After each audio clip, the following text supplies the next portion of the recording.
They tell you the system is rigged. They say you need deep pockets and insider connections to even think about affordable housing. They want you to believe it's impossible. But we're not playing that game.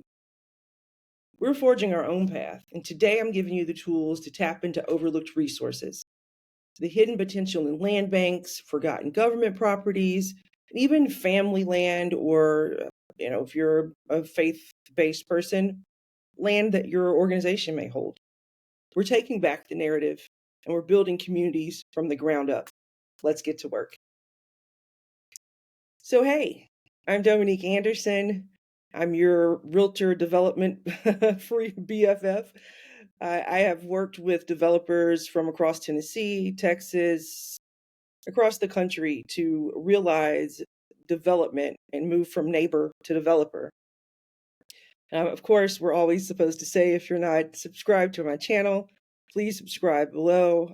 Also, you can join me in Skool, Skool. That's the community where we drop a lot of knowledge. You can talk to one another about projects. Maybe you're starting out in development. It's a good space for you to learn and connect and build. So with that, I've done my shameless plug and my passion pusher nature to get everybody to be developers. So let's talk about it. Let's talk about, what are the opportunities? Where should we be? Where should we go? What do we need to be looking for to develop? So we're bypassing the traditional roadblocks and focusing on three key sources of land that can be game changers for affordable housing. Whether that is, these three types of land, I'm going to show you how to navigate these resources and start identifying viable sites in your city, in your backyard, within an hour. No excuses, just action. So first up, let's talk about land banks. So these are often public or quasi-public entities that acquire and hold vacant, abandoned, or tax delinquent properties. They're designed to put these properties back into productive use, and affordable housing is a big piece of that, right? And so I think if you Google, land bank in your city, in your town, you're going to find that there's a land bank where you live most of the time. Sometimes there's not, like Nashville doesn't have a land bank. But Memphis, for example, in Tennessee has a land bank. Dallas has a land bank, right? And so in Houston has a wildly successful, popular, shout out to Krista, the CEO of that land bank, the youngest land bank CEO. So shout out to you, friend. And they're designed to put this land back into productive use. And this can be a gold mine of opportunity for you. So how do we navigate this? All right. So you're going to search for Houston Land Bank, right? Land bank in your city, in your town. So look for their inventory of available properties. Look at the mission statement. What does that say? And then how do they dispose of properties, right? How do they sell them off? How do they donate them? How do you get property from them to you? So pay attention to any preferences they give to affordable housing developers, because that's your in, right? So this is about finding a partner who shares your vision. Anybody that's talking about affordable housing, and anyone that has an opportunity for micro or small scale merging, look for those keywords, because that means that they want to be a friend to you and they need you to learn how to do this work and then come get their land, right? And then you want to go get somebody else's money and let's put this together, right? So you search for them, you find out what they're about, what they offer, how to get that land. And then, for example, in Dallas, they have three different prices, right? So if you want to get land out of the land bank, A, you have to be mission driven. B, and putting this land to community use, which we're all here together to already do that, right? So we already know off top, we're trying to build affordable housing or community improving real estate. That's a given. So we know we win there. There's three different prices depending on who do you intend to put in a house. Once you build it, how much you're going to charge and who's going to go there, right? And so the Aryan media income, I don't want to go too far down the rabbit hole on housing nerd speak, affordable housing nerd speak, because I can go all day. But who's going to go in that house, how much do they make, how do they make in relation to other people, and how much are you going to charge for that house. So based on what you say you're going to charge for that house is how much you'll pay for that land. Houston, for example, they partner with developers, and they're trying to really kind of gift some of that land so that you can do this work. I don't want to oversimplify their process by any means, but there's some opportunity where you can have land donated to you, but you have to have a plan and a process and be ready to do this work. When you get that land within 3-5 years, you have to have built something on it, right? But we'll get you there, no problem. So that's the land bank. Go down that rabbit hole. They usually have a list of land, list of properties, print them out, talk to the people, make a phone call, send some emails, get all the information you can so that you can move the smartest way you can in the quickest amount of time.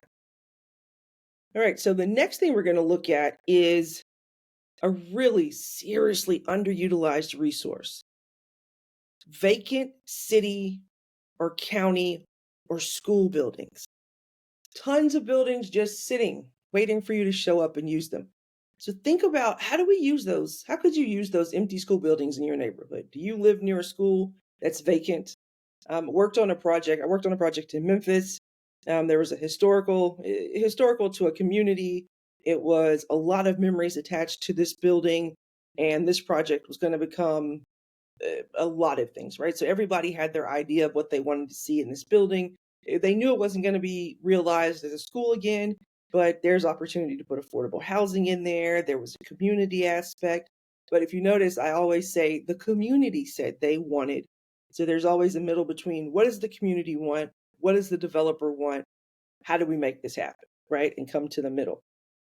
So you need to find out, are there buildings that your city or your county, your municipality, or your school board owns, right? Are they just sitting idle? And is that school board or that government or that municipality willing to sell or even lease them for redevelopment? And especially for a project that's going to be for affordable housing. I will tell you that they make that a relatively, I won't say difficult, but it's a really entailed process where you have to have a really good plan. You need to know where your money's coming from. How consistent is that money going to be? Do you have it in hand? Do you have a guarantee that you're going to get those funds? Because they're going to make sure that you have all that in place before they even give you the land. I had some colleagues in Memphis who got a school building for $1. There's an organization, they got a school building for $1. But that's because the school board knew how they were going to operationalize that building. They knew that they were going to show up, make money, or not make money, but they were going to put it into good use for the community, right? And that the organization had the money to keep the building in repair. That's what I mean by make money. They were going to be able to keep the building in good repair. They were going to be able to redevelop and improve the building for community use. And they put a lot of really good use to that building, and they're not finished, right? So they're going to keep going, and it's going to be amazing. So we've talked about land banks. We've talked about lots that, may be owned by the city, may be owned by the county, may be owned by the school board. How do we use that, right? There's a lot of digging that has to go there, but, it's can be put to good use. So I want you to go online, look at the city or county websites. Go on there and look for departments like real estate services, economic development, or surplus property. Google all three of those things with your city name. So Dallas, real estate services; Dallas, economic development; Dallas, surplus property. Um, Hohenwald, Tennessee. I don't know why I remember Hohenwald, but it's a real place, I promise. Check the websites of your local school districts as well, right? Be persistent, make phone calls, send emails. It's a bit of digging, but it's a huge payoff. I think everybody's heard, well, somebody got a building for $1. That's awesome, but what all goes with that? Do you have to pay the taxes? Do you have to keep the grass? Do you have to do, what's the timeline that you have to do this work? So there's questions that go with it. Just getting that building is not really your first step.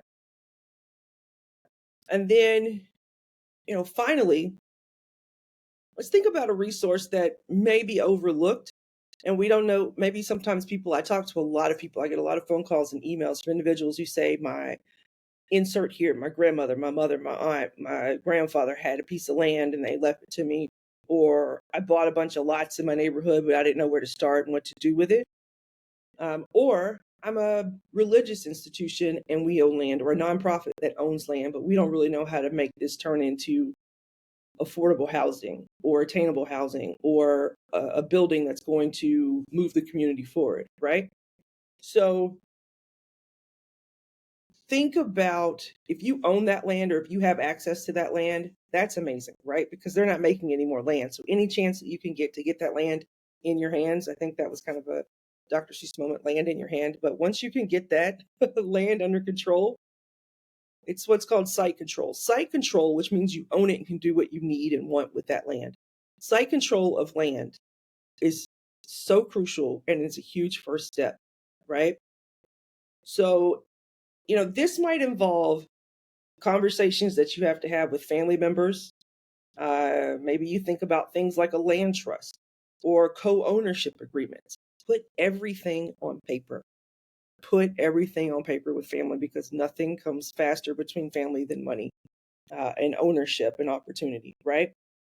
And then maybe you have partnerships with developers. So it's not uncommon. If you're a new developer, you want to create an agreement with an experienced developer that allows them to kind of come in and bring their knowledge and their resource, but you bring the land. You have to have a really airtight contract with that, because you don't want them to have control of your land. And you have to look at who has ownership before, during, and after. Vastly important, right? And then you want to have somebody that shares your values. Are they looking for affordable housing? Are they looking for housing for people who earn, 30% or less of the area income, 50, 60, 100, 120%? So you have to have similar ideologies on what you want to do with your land. But at the end of the day, it's really about finding creative solutions that benefit both your family and the community, or your organization and the community. It definitely, this one requires a bit of a different approach, and definitely a focus on collaboration and then a long-term vision. And so, guess what? Not only can I help you with the full vision and the blueprint, but then maybe sometimes aligning what you feel and think. Like, this is what I think I want here. Does this make sense? I've done a video about zoning. I put that out. So, watch that one about zoning and permitting. And I'll continue to put some different things out, but always pay attention to zoning and permitting and what can you do there. And then there's a rezoning. Maybe you can ask them to do something different there, right? So that's a little bit longer. So there it is. That's the blueprint. That's where we're starting. We're starting with three options for land, right? Three alternative pathways to finding land for affordable housing or community improvement projects. We talked about land banks, government properties, and family or nonprofit land. Resources that are really kind of in your reach. They're within your reach if you know where to look and how to navigate the system. At the end of the day, remember that it's about empowerment, self-determination, and building sustainable communities. There's some resources. I've put some resources in the comments, but also remember to join me on Skool, SKOOL, in our community, from neighbor to developer. And a lot of the resources are going to provide you with detailed guidance, step-by-step instructions, and essential contacts to help you explore these options.